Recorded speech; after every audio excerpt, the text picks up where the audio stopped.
I've driven through some isolated places in my life, but there's one road I'll never drive on again.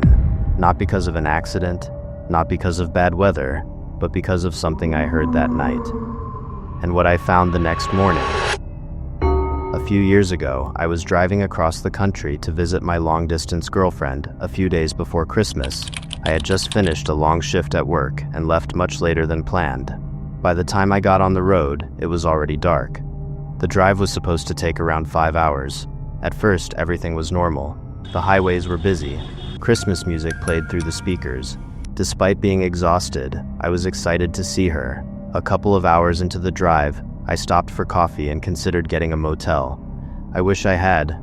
Instead, I got back in the car and kept driving. As midnight came and went, traffic slowly disappeared. The highway eventually gave way to a winding mountain road.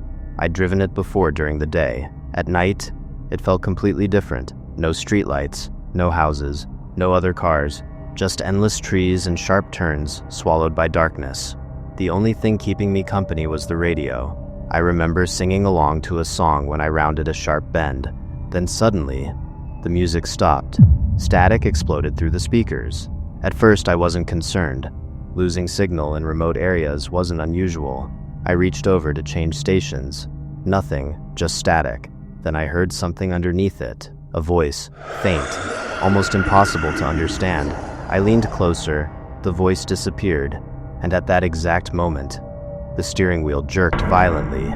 Not slightly, not enough to make me doubt myself. It felt like someone had grabbed it and pulled.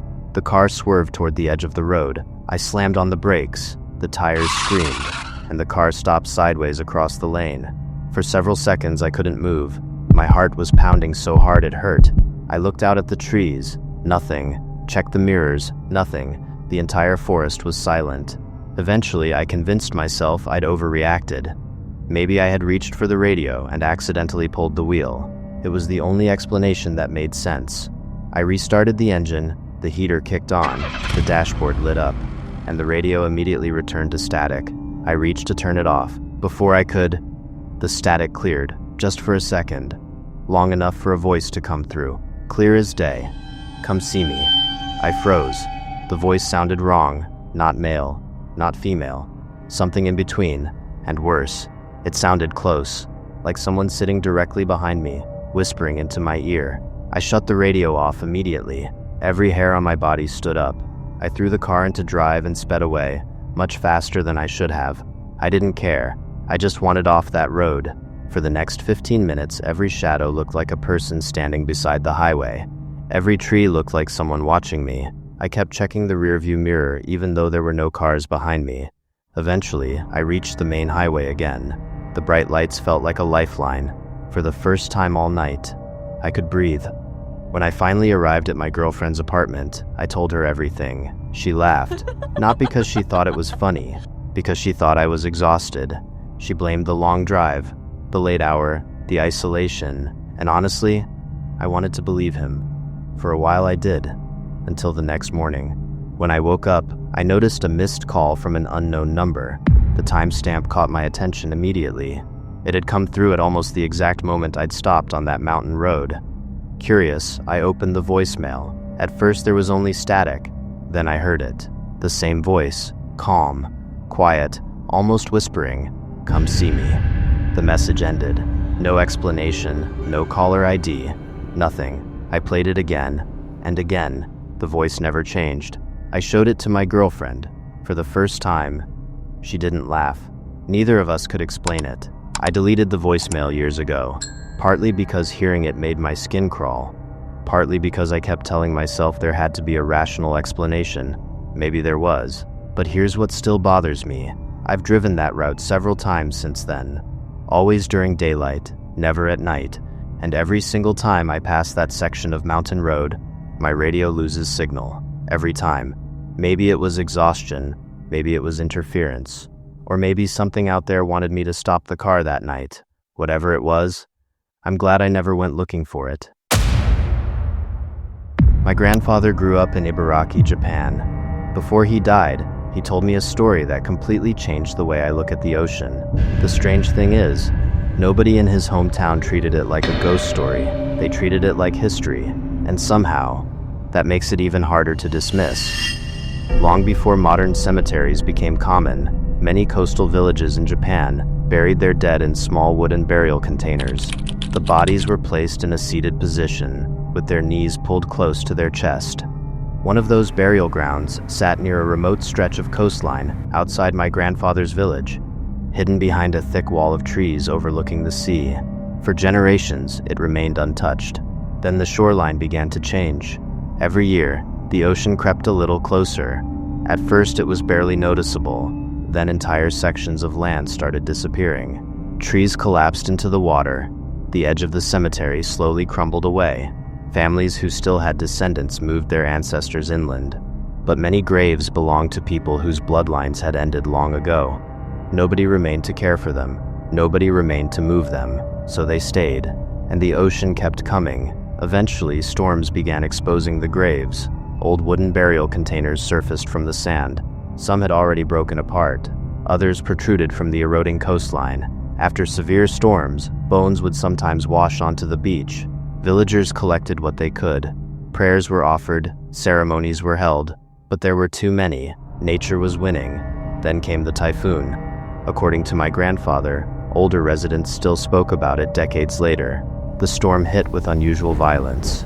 Massive waves pounded the coastline for hours. When the weather finally cleared, the cemetery was gone, completely gone. Every grave, every marker, every trace that it had ever existed. The sea had swallowed all of it. At first, people accepted it as a tragedy. Then the reports started. Fishermen returning before sunrise claimed they heard voices drifting across the water. Not conversations, not shouting.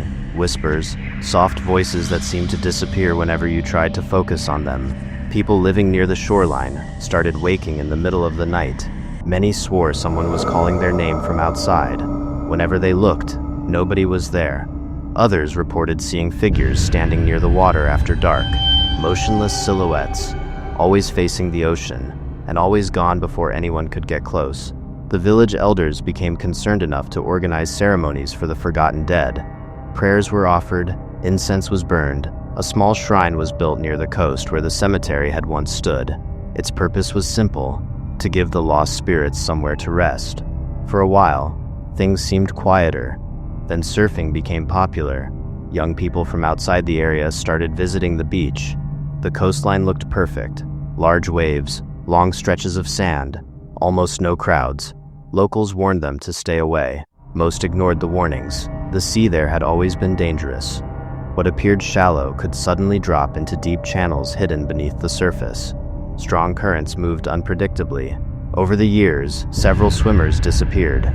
Most people assumed they were tragic accidents, but the stories from survivors were harder to explain. One man claimed something grabbed his ankle underwater and pulled him down. Another swore he saw several figures standing waist-deep in the ocean during heavy fog. He thought they were other surfers. Then they vanished. A woman who nearly drowned later described feeling multiple hands pressing against her legs beneath the water, trying to pull her deeper. Warning signs were eventually posted along the beach. Visitors were discouraged from entering the water. Some listened, many didn't. Over time, the accidents became less frequent. The shrine remained. Offerings continued. Life moved on. But according to my grandfather, there are still people who refuse to go near that beach after sunset. Not because they're afraid of the currents, not because they're afraid of storms, but because of what they sometimes hear when the wind is calm. He said that on certain nights, if you stand near the shoreline and listen carefully enough, you can hear voices mixed with the sound of the waves, not loud, not clear, just distant whispers carried in from somewhere beyond the surf. Most people tell themselves it's the wind, or the ocean. That's probably what I'd tell myself too, except for one detail. Every person who has heard the voices describes the exact same thing. The whispers always sound like they're trying to get someone's attention, and they always seem to be coming from farther out at sea, right where the cemetery used to be. There are places in the world that feel different after dark. Most of the time, that's just your imagination. At least, that's what I used to believe. Then I spent one night alone on Mount Inari in Kyoto, and after that, I wasn't so sure anymore. A few years ago, I was living near Kyoto for work. One of my favorite places to visit was Fushimi Inari Shrine. During the day, it was packed with tourists, people taking photos beneath the endless rows of red torii gates. But at night, it became something else entirely. The crowds disappeared, the mountain grew quiet, and those endless tunnels of gates seemed to stretch forever into darkness. One autumn evening, I stopped by after work. The sun was already setting when I arrived. Orange light filtered through the trees, making the entire shrine look almost unreal. I planned to take a short walk before heading home, nothing more. At first, everything felt normal. A few visitors were still making their way down the mountain. Distant conversations echoed through the gates. I passed several small shrines and continued uphill. Eventually, the last of the visitors disappeared behind me. I didn't mind. Honestly, I enjoyed having the place to myself. About 20 minutes later, darkness settled in completely. The lanterns along the trail provided just enough light to see where I was going. That's when I noticed something strange. The mountain had gone silent, completely silent. No insects, no birds, no wind, nothing. If you've ever been outside at night, you know there is always some kind of sound. But here, there was absolutely none. The silence felt wrong. I stopped walking, and that's when I heard it. A voice. Faint, just a few syllables. Barely louder than a whisper. I turned toward the sound. Nothing. At first, I assumed another visitor was somewhere ahead of me, so I called out, "Hello?" No answer. The voice disappeared. After a few seconds, I laughed at myself and kept walking. Then it came again, this time farther up the trail. Still impossible to understand. It sounded like someone speaking softly from just around the next corner. I quickened my pace, thinking I might catch up to whoever it was. But the voice remained ahead of me, always ahead, always just out of sight. That's when I realized something. The path didn't look familiar anymore. I had walked that route several times before, yet somehow the rows of gates seemed different, longer, narrower, more crowded together. I pulled out my phone. No signal, not even a single bar. That was unusual. For the first time that night, I felt genuinely uneasy, so I decided to turn around. The moment I did, the voice stopped. Instantly, silence returned. I started heading back down the mountain, fast. The trail behind me felt darker now. Every gate looked identical. Every shadow seemed deeper. Then I heard the voice again. Only this time, it wasn't ahead of me. It was behind me, close, much closer. I spun around immediately. Nothing. The path was empty. The gates stretched endlessly into darkness. No movement, no footsteps, nothing. My heart started racing. I told myself someone was playing a prank. It was the only explanation. Then the voice spoke again, right beside me. I didn't hear anyone approach. I didn't hear footsteps. 1 second there was silence. The next, something whispered near my ear. I couldn't understand the words, but I could feel the breath. That was enough. I started walking faster, then jogging. Every instinct in my body was screaming at me to leave. As I hurried downhill, things became even stranger. Small shrines appeared that I didn't remember passing. Stone fox statues seemed to be facing different directions. Twice I passed what looked like the exact same wooden sign. At least, I think it was the same sign. By then I was too frightened to stop and check. The voice never returned. And somehow, that made things worse. It felt like something was still there, watching, waiting. Eventually, I saw lights ahead, the main entrance. The moment I passed beneath the final gate, everything changed. The sounds of the city rushed back all at once. Cars, voices, traffic, life. I stopped and looked back. The mountain looked completely normal, still, silent, as if nothing had happened. For months, I convinced myself exhaustion had gotten the better of me. Maybe I'd wandered farther than I realized. Maybe the darkness had played tricks on my mind. Then one day I mentioned the experience to an elderly shop owner near the shrine. I expected him to laugh. Instead, he became very quiet. After a long pause, he asked me a question. "Did the voice stay ahead of you until you followed it?" My stomach dropped, because that's exactly what it had done. The old man nodded slowly. Then he told me something I'll never forget. According to an old local belief, spirits sometimes call to lonely travelers on the mountain after dark. They never force anyone to follow. They simply stay, just far enough ahead, leading people away from the main path. Most people never hear them. The unlucky ones do. I asked him what happens if someone follows the voice. The old man stared toward the shrine entrance for several seconds, then quietly answered, "I don't know." He paused. "Those are the people who don't come back." To this day, I still visit Kyoto occasionally, and every time I pass Fushimi Inari, I remember that night. I've walked through those gates many times since, but never after sunset, and never alone.